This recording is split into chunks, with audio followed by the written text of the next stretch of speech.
Bismillahirrahmanirrahim. Alhamdulillahirabbil alamin. Wassalatu wassalamu ala asyrafil anbiya'i wal mursalin. Nabiyyina Muhammadin wa ala alihi wa sahbihi ajmain, amma ba'du. Yang kami hormati seluruh jamaah Majelis Ta'lim Tanwirul Qulub dan jamaah Majelis Ta'lim Masjid Baitul Muslimin, yang mudah-mudahan semuanya dirahmati oleh Allah Subhanahu wa Ta'ala. Dalam rekaman ini saya sampaikan permintaan maaf karena selama masa pandemi COVID-19 kita libur, dan itu lama sekali, sehingga banyak yang bertanya di antara jamaah kapan jamaah dimulai. Insya Allah jamaah belum bisa dimulai sampai pada waktu yang belum ditentukan. Oleh karena itu, untuk melepas rindu kita, kita bawakan rekaman, kita buatkan rekaman yang nanti di-share ke via WA supaya melepas rindu kita.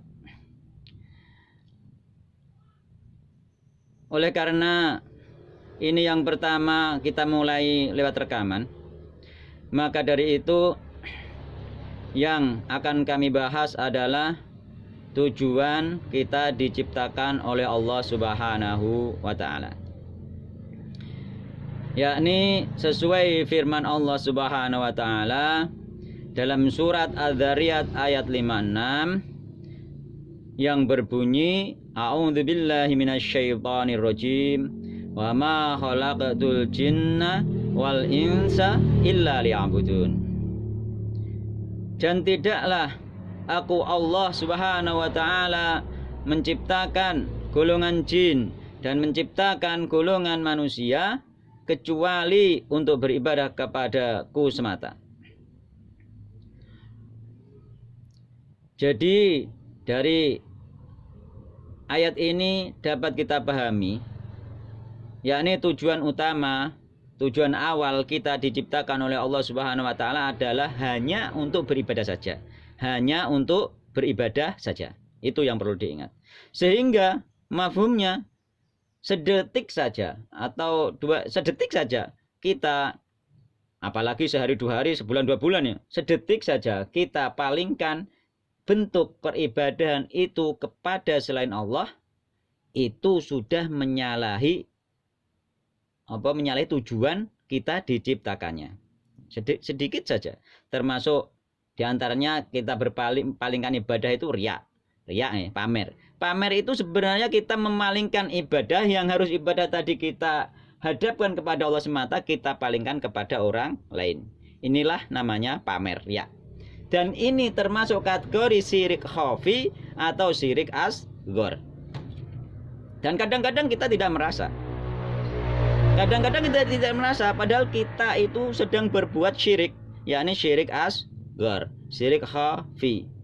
Makanya jangan sampai kita salah, karena syirik itu ada syirik khafi, syirik asghar. Sebagaimana juga kafir juga seperti itu, ono kufur nikmat, ono kufur sing mengeluarkan dari Islam, dan itu semua harus dipelajari. Dan begitu juga dengan munafik. Munafik juga bermacam-macam. Yang kemarin sudah saya jelaskan masalah kesyirik, macam-macam syirik, dan penjelasannya sudah kita jelaskan, dan masalah-masalah munafik juga sudah pernah dijelaskan. Nah, cuma pada waktu-waktu itu belum ada, sebagiannya belum terekam.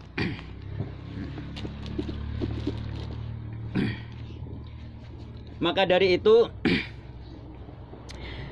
kita harus berfokus kepada amal-amal kita, baik amalan yang berbentuk amalan dunia maupun amal-amal yang berbentuk amalan akhirat.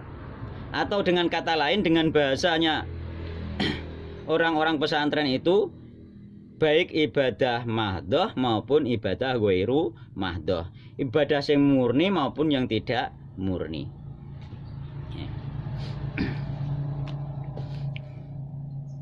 Nah, dasar ibadah itu akidah.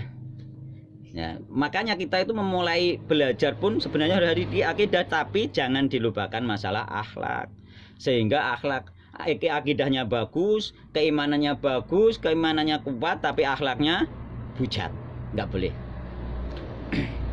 Karena tujuan Rasulullah SAW di dalam sebuah hadis juga disebutkan oleh Nabi, tujuannya juga menyempurnakan akhlak yang mulia.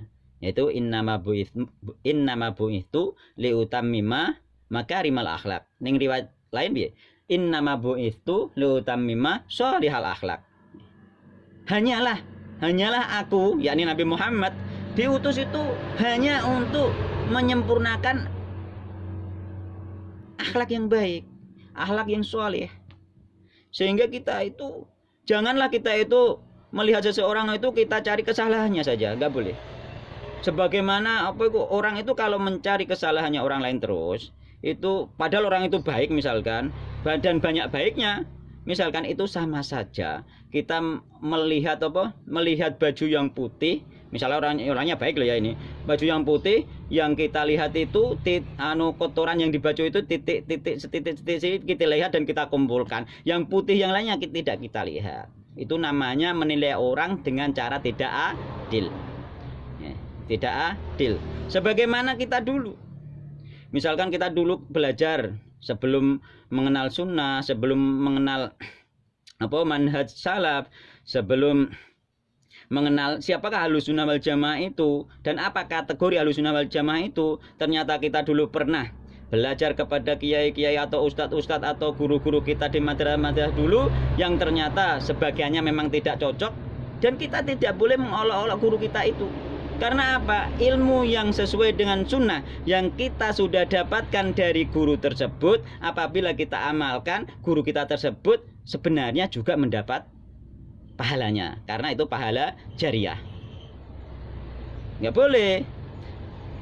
Ya, nah itulah kalau kita bisa memposisikan seperti itu, meskipun kita berbeda pendapat, meskipun kita itu berbeda pendapat ya, nggak cocok dalam beberapa pendapat, itu kita tetap masih bisa rukun, bisa akur, karena kita tetap menghormati orang-orang yang soleh yang ternyata di sebagian pendapat kita tidak sama.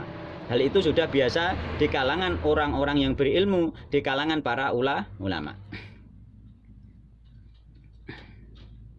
Nah, ini akhlaknya orang berselisih itu bagaimana harus tahu. Adabnya kita berdakwah itu bagaimana harus tahu. Itu yang harus dicermati.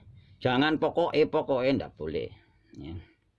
Jadi dasar ibadah yang pertama yang harus kita bangun adalah keimanan, keyakinan atau disebut juga akidah kepada Allah Subhanahu wa taala. Dan rukun iman yang pertama adalah beriman kepada Allah Subhanahu wa taala.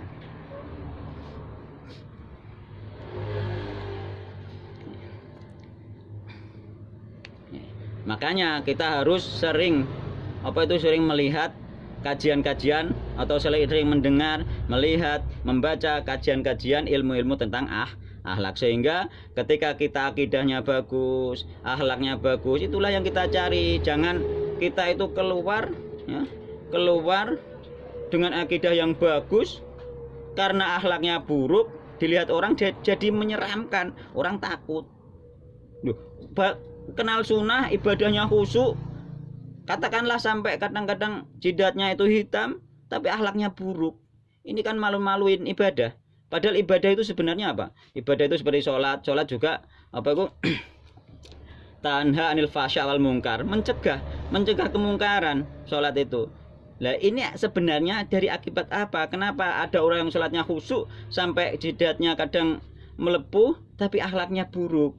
Itu karena ibadahnya tadi belum menyentuh sampai hati. Mungkin hanya sampai ya sekedar kelihatan ibadah saja, hatinya mungkin masih kemana-mana, belum khusyuk sebenarnya, hatinya itu kemana-mana. Makanya kita ibadah ataupun menuntut ilmu juga seperti itu. Ilmu kita itu tidak akan barokah ketika kita tidak berakhlak ya. Karena ini sudah saya jumpai di beberapa tempat ya. Saya jumpai, cuma ada yang tidak seperti itu, tapi sedikit sekali saya jumpai itu akhlak yang buruk, yang yang kami lihat di para penuntut ilmu dari orang-orang sunnah itu banyak sekali. Mereka tidak berakhlak kepada gurunya, tidak berakhlak kepada sahabatnya, seperti itu. Tidak berakhlak, itu banyak sekali sebenarnya. Dan itu harus kita benahi. Akidah baik diiringi dengan akhlak yang buruk ini bagaimana? Ya. Nah, oleh karena itulah marilah kita perbaiki diri kita perbaiki dengan sebaik-baiknya agar supaya tujuan kita diciptakan oleh Allah, yakni ibadah kepada Allah Subhanahu wa taala, itu kita iringi dengan tujuan Nabi diutus untuk menyempurnakan akhlak yang mulia, sehingga akidah kita kuat dan akhlak kita bagus. Ya, meskipun kita berbeda dengan orang, kita ketemu orang pun nyaman. Itu yang diharapkan. Sehingga bukan kita ketemu orang, orangnya takut, itu nggak boleh. Kita ketemu orang, orangnya nyaman, karena ibadah kita, ilmu kita itu sampai ke hati, jangan hanya di otak saja. Ibadah ilmu kalau di otak saja, itu nantinya akan ingin berdebat terus seperti itu. Ilmu kalau sampai di otak saja, ilmu itu harus dimasukkan ke dalam hati. Ya.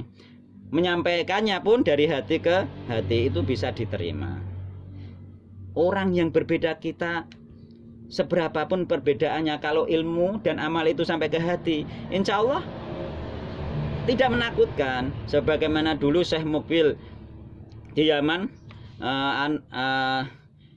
kami dulu dapat informasi ketika mengikuti kajian di Surabaya oleh Ustadz Dzulqarnain, bahwasanya Syekh Mukbil itu di Yaman dulu, sebelum kemarin ya, dulu di Yaman itu ketika pulang dari masjid, ketika pergi ke masjid, ada orang-orang awam itu yang mereka kok corokene darahnya perempuan, mereka disalami, assalamualaikum, assalamualaikum, ditanya apa kabarnya. Pokoknya seperti itu akhlak yang baik.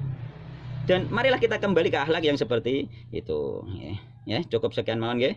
Cukup sekian mawon pertemuan yang pertama ini. Mudah-mudahan bisa memperbaiki akhlak kita dan dan juga agak tersirami yang lama gersang. Kita kan lama nggak ngaji itu rasanya gersang ya.